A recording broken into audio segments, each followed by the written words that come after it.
crashes, qualifying, and the first race of the season. This week I'm chatting all about the Japanese Grand Prix, so get ready because you've been summoned to the steward's office.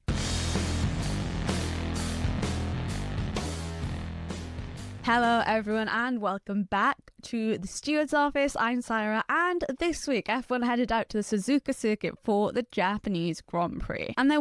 And I know I didn't do a recap on the Chinese Grand Prix, but I can't lie guys, it was coming to the end of Ramadan and I was struggling badly. So no, there was no Chinese GP review, but can I just say it was amazing to see Antonelli get his first pole position and his first race win that weekend. It was such a good race to watch for him. But let's have a chat about what happened this past week in Japan. And there were a couple of things I was really interested in keeping an eye on and looking at as we were heading to the Japanese Grand Prix. And I think the main one was whether McLaren were gonna have both drivers starting and finishing a race. It's fair to say that this has not been a straightforward start to the season for McLaren, and in particular Oscar Piastri, because he wasn't able to start in Australia or in China. Australia, he did crash on the way to the grid, and with China, not so much his fault. He had an electrical issue that caused him to have a DNS, and Lando Norris also had an electrical issue, but it was a different one. So they had a double DNS out in China, and it meant that there were a lot of points on the board that they lost. So I was wondering whether things would just go better for them in Japan. The Mercedes drivers, I really wanted to see what was going to happen in Japan, because Antonelli had such a phenomenal weekend in China. It was incredible. He's now our youngest ever pole sitter, and it was brilliant watching how excited and happy he was and his dad was and the entire team were for him. But obviously it does give Mercedes a little bit more to think about, because George went into the season and I think a lot of people thought,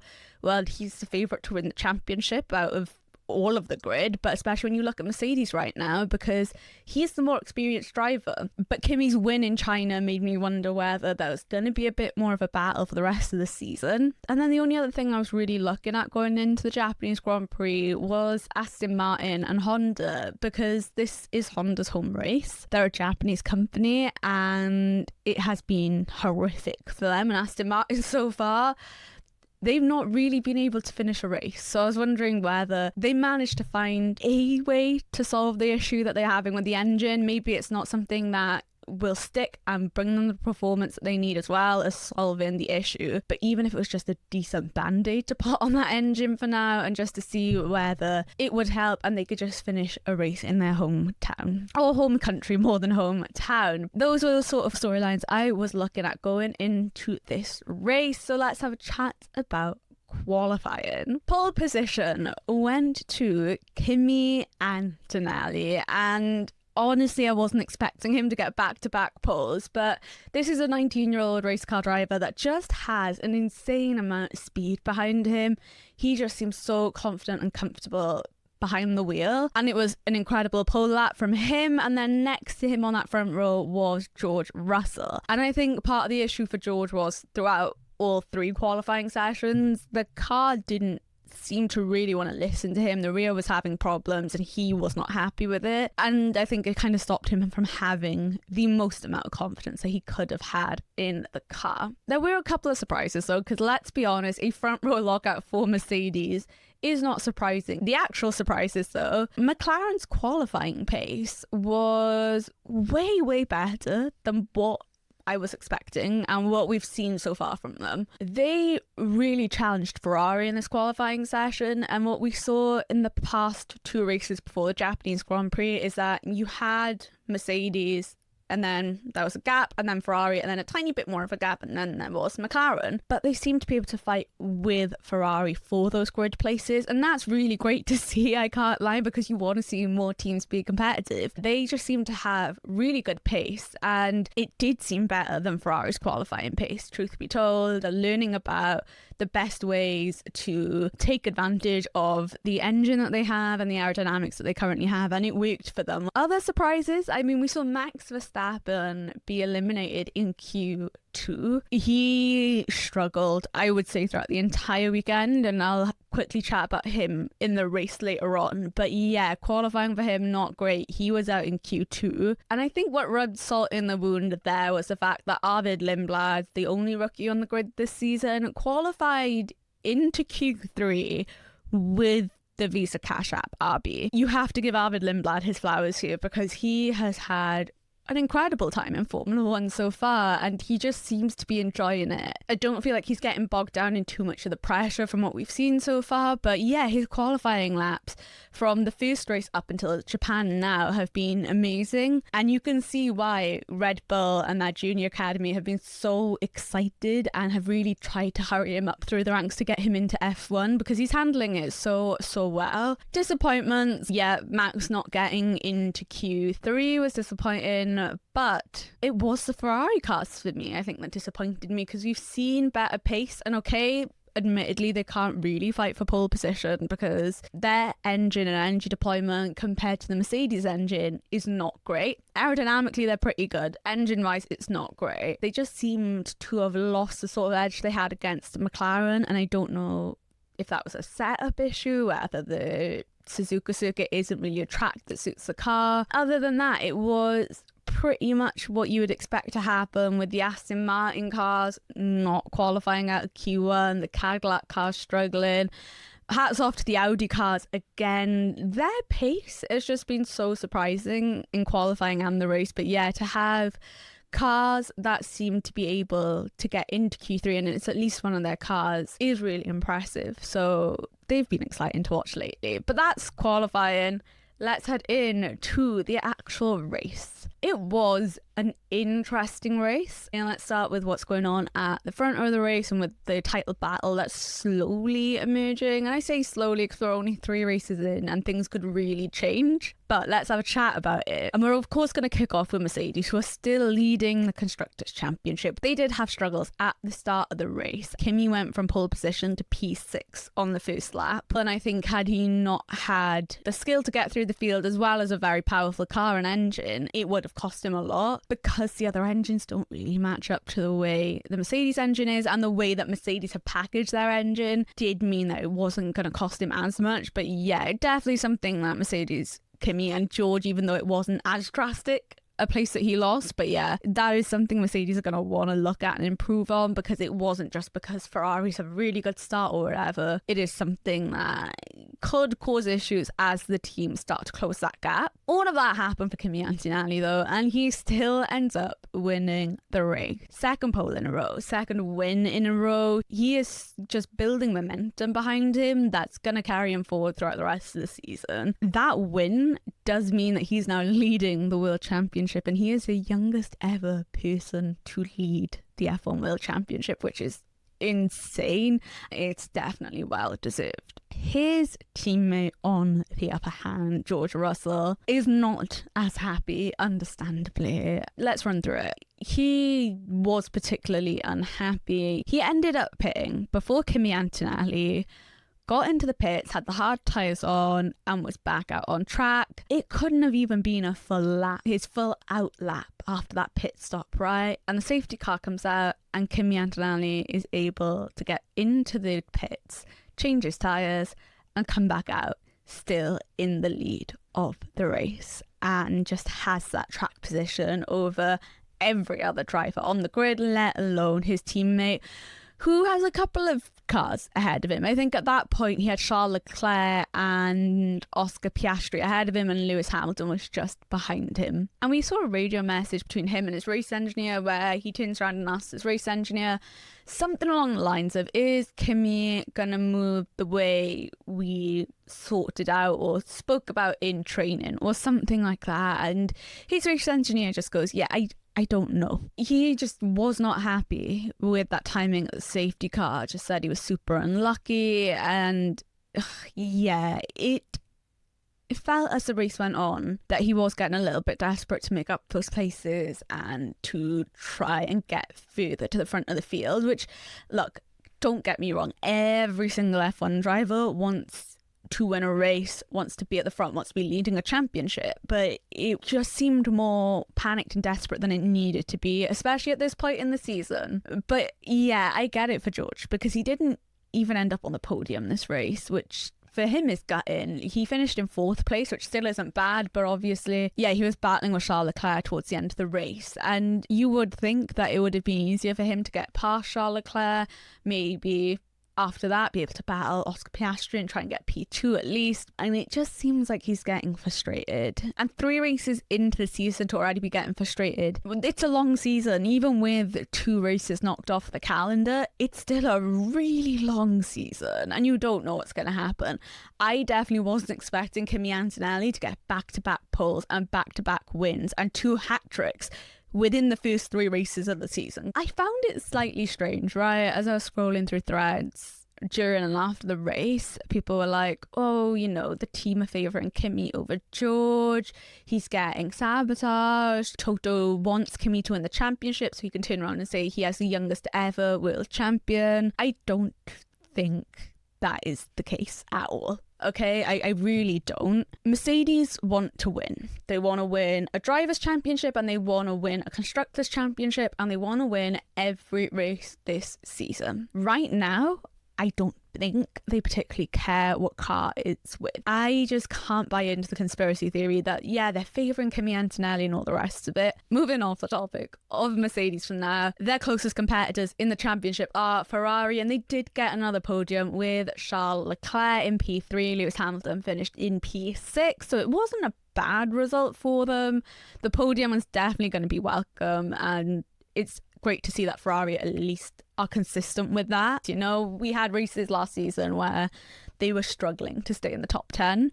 But yeah, 45 points away from Mercedes in the championship right now, and they've got a good gap to McLaren, who are behind them. It was weird watching Lewis's race though, because there were times where he looked really, really racy, and we had some great overtakes and battles with him and Charles once again, which were great to watch. But Lewis's car on the straights just looked slow. I'm not talking about clipping started to kick in, and that's why he wasn't able to be as fast, because the battery needed to recharge. It just looked slow the entire way, but apparently there did seem to be an issue with deployment on the straights. Still though, P6 I don't think is bad, but they want to keep an eye out on McLaren, who seem to have a pretty good and pretty competitive car, because Oscar Piastri finished in P2 in his first race of the season, because Oscar Piastri had not driven a single racing lap this season in a Grand Prix. He managed to make it onto the grid and do the formation lap, and was even leading laps in the race. So the performance from McLaren actually seems really decent. I think Lando Norris finished in P5. There's still a gap to close with Mercedes, definitely, but if they can improve the car, it does look like they could be competitive with Ferrari. But it was great to see, and I think after losing so many points and the potential for points in China,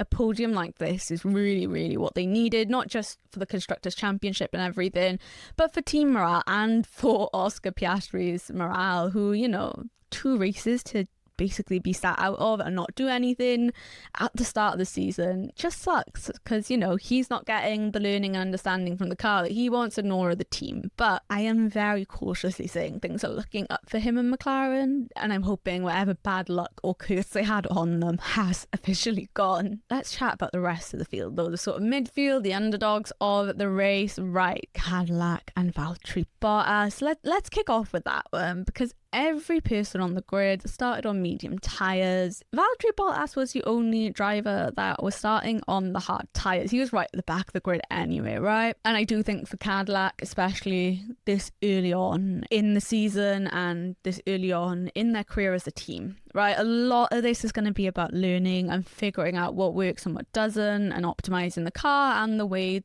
team logistics are, right? But Valtteri Bottas was on the hard tyres, and it just didn't work for him at all. I mean, there were points in his hard tyre stint where when you looked at the fastest lap at that time, his lap time was 7 seconds slower. 7 seconds is absolutely insane to me. But yeah, he was not liking those hard tyres. Alex Albon had a horrific, terrible, horrible race. He ended up pitting over 4 times in the Japanese Grand Prix. It got to a point where it just seemed that Williams really we're going to just use this car for testing to try different setups and whatever else, right? And just collect data. Alex Albon just hasn't seemed particularly happy this season. And understandable because the car has not really lived up to expectations, and it hadn't from the moment they had to miss Barcelona testing. You could tell that there were issues. And, you know, if rumours to be believed, the car is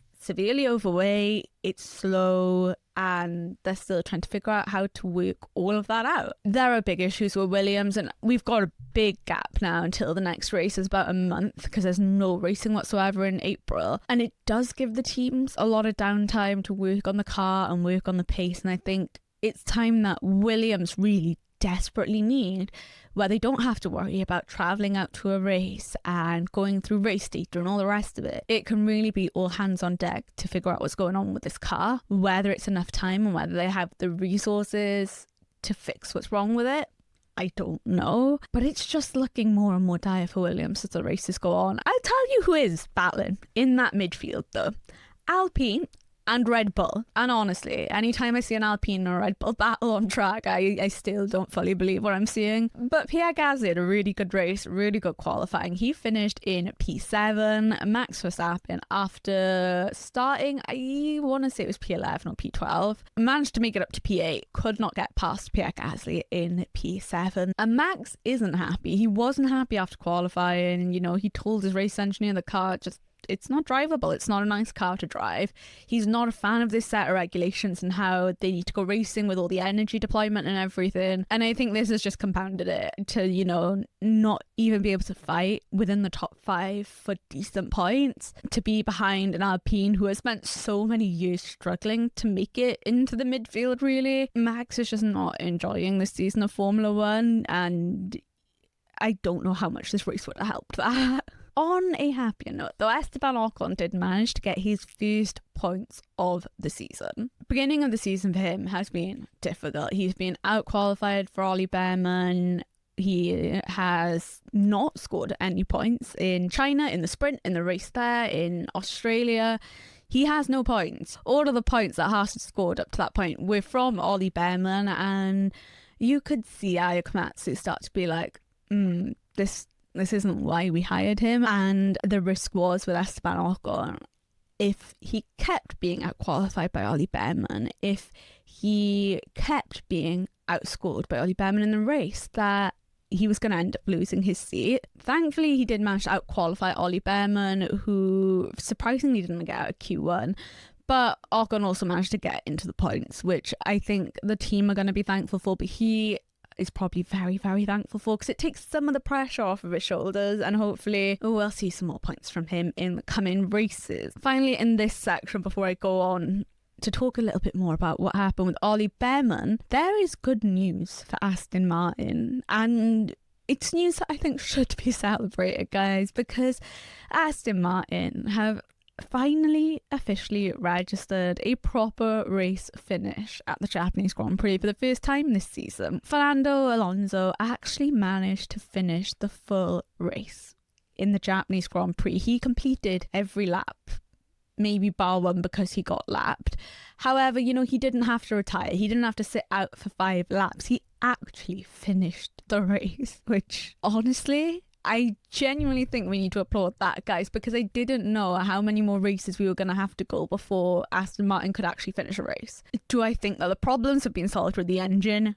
Not necessarily. And don't get me wrong, right? It wasn't like Alonso finished anywhere near the points, but finishing the race at this point is probably the first step towards building a race car that doesn't fall apart. Also, though, for Fernando Alonso, in what is probably happier news than just finishing the race, is the fact that his partner gave birth and he is now a father, which is super, super exciting news for him. And he said that both mother and baby are healthy and happy, which is always, always the main thing. So congratulations to him, his partner, and his baby. Right, let's have a chat about Ollie Bearman, who, like I said, has been on such a good trajectory over the past 2 races and has been scoring great points for Haas. He had a massive crash during this race, and it was absolutely insane seeing those replays of how he crashed. He was trying to overtake Franco Colapinto, and the spin across the track he had was crazy. He crashed into the barrier. The car was facing the wrong way. Thankfully, he was okay. And that's always the main thing, is that he managed to get out of the car. He was limping and couldn't really put a lot of weight on his leg, which was concerning. But afterwards, Haas put out a statement saying he's absolutely fine. Thankfully, he's gotten checked out by medical. He's got a contusion on his knee. But other than that, nothing broken, nothing fractured, which is the main thing. But that was the incident that caused that safety car to come out, that George Russell said was unlucky. But the reason for that crash, because when you see it, it was very, very high speed. And essentially what happened was there was a speed differential.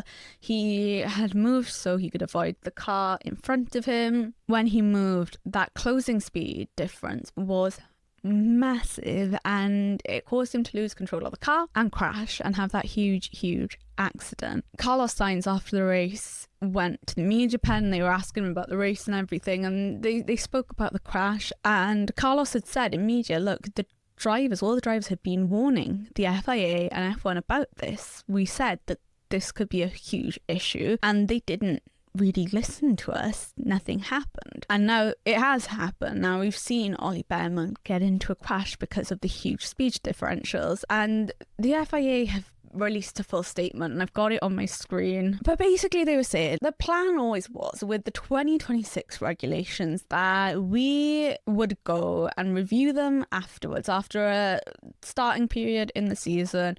We'll go and we'll review it and we'll see if any tweaks and changes need to be made, which is fine because it's what they do a lot of the time, right? They will have something come in, they'll see how it goes, and then come back, make some changes, talk to the teams, have them change it, right? And then, they go on to say, look, we can only sort of go off the data that we have, the simulations that we've made. We don't have these cars on track, but when you guys then give us that data from the cars being on track, we can look at it and be like, yeah, this works, this doesn't. They go on to basically say, we will review it after the crash and everything. We will have a chat, and, it's not going to be a quick thing. We're not trying to rush anything through. We're going to have long chats about this, look through all the data, understand what we could change and what we shouldn't, and once we made those decisions, we'll come out and update you all, and the teams will know. That I don't have an issue with, right? I get it. Like I said, it's what they've done before, regulations where it's like, we've worked off a simulation that we have, and then we wait for the real world data to come from the drivers. The problem I think I have here, and I think what the driver's problem is here, is that they had said openly this is going to be an issue, and it wasn't sorted out, and it didn't seem at that point to really change anything. And like I said, I know things take time. I know things can't change at a drop of a hat, and especially when it comes to things in F1 where the slightest tweak could mean that something unsafe happens. But I think it has bugged the drivers to a certain extent when it's like, it's our safety, it's our lives on the line here when we go racing, and we know that, but you guys are there to keep us safe, and this is something that we said wasn't safe. So they are looking into it. The FIA are looking into things in general and seeing what changes could potentially be made to these regulations. I guess we're going to wait and see what happens. Like I said, we have this 4-week break now where the team's going to be working on the cars, but it also gives the FIA and the Formula One section of the FIA a chance to sort of sit down and look at what has actually happened so far with these set of regulations. Because the other thing the drivers weren't happy about, and it wasn't so much from a safety perspective, everything with Ollie was more safety based. From a performance perspective, the drivers still aren't happy with qualifying. They don't feel like they can go flat out. They don't feel like, it's sort of knife's edge qualifying where, you're putting everything into a lap that you possibly can because you're being held back by the energy deployment and harvesting and all the rest of it. That qualifying isn't the same. And to be fair, yeah, it's exciting to watch. And I know that's something the FIA is still looking into because the drivers have openly been complaining about it, understandably so. But yeah, those are two things that the FIA are looking into. Let's go on to our winners and losers for this Grand Prix though. Winners, top of the list is obviously Kimi Antonelli. What a way, right, to sign off you getting your maiden pole and maiden win. I mean, what better way than following it up with another pole and another win immediately in the race after. That's incredible. So congratulations to Kimi Antonelli. And then the other winner for me had to be Oscar Piastri. After not starting 2 races, to come into the Japanese Grand Prix, to be leading laps and then finish on the podium is incredible, and I'm so happy for him. For my losers, I mean, George Russell had to be top of the list here because yeah, it wasn't great for him. He did lose out with that safety car. Alex Albon, I mean, pitting over 4 times in a race is not ideal for anyone when nobody else is doing it either. So he's on the list, and so is Max Verstappen, who becomes less and less impressed with the state of Formula One as the races go on. But yeah, we have a full month break. There's absolutely no F1 racing over April, which is slightly weird, admittedly, but completely understandable as to why the Bahrain and Saudi Arabian Grand Prix were cancelled with everything that's going on that side of the world at the moment. That month-long break, though, will help benefit some of the teams, because it's like I said, it gives them that time to sit down back at the factory, go through all of the data from the past 3 races, figure out what they need to do, what they need to bring, whether there are upgrades they're bringing to Miami, which some teams have already teased. I think a lot of teams are saying there are going to be changes coming to the car, and it will really benefit those teams behind Mercedes. So in particular right now, looking at McLaren and Ferrari, who seem to be their closest competitors, it gives them the chance to close that gap with Mercedes, whereas Mercedes are probably like, you know what, we don't need the break, we could just nobody work on the car in the break, you know, they risk losing that advantage. But we'll wait and see what happens. Like I said, no racing in April. I hope you enjoy the April break. I mean, there's no Formula E either. I can't remember whether we have IndyCar on in April. I want to say we might have a race or 2 potentially, but I hope you guys enjoy it. I will be back in April, hopefully. But yeah, thank you guys so much for watching, and make sure you follow me on TikTok and Instagram at stewards_office, and I'll see you guys the next time you're summoned to the Steward's office.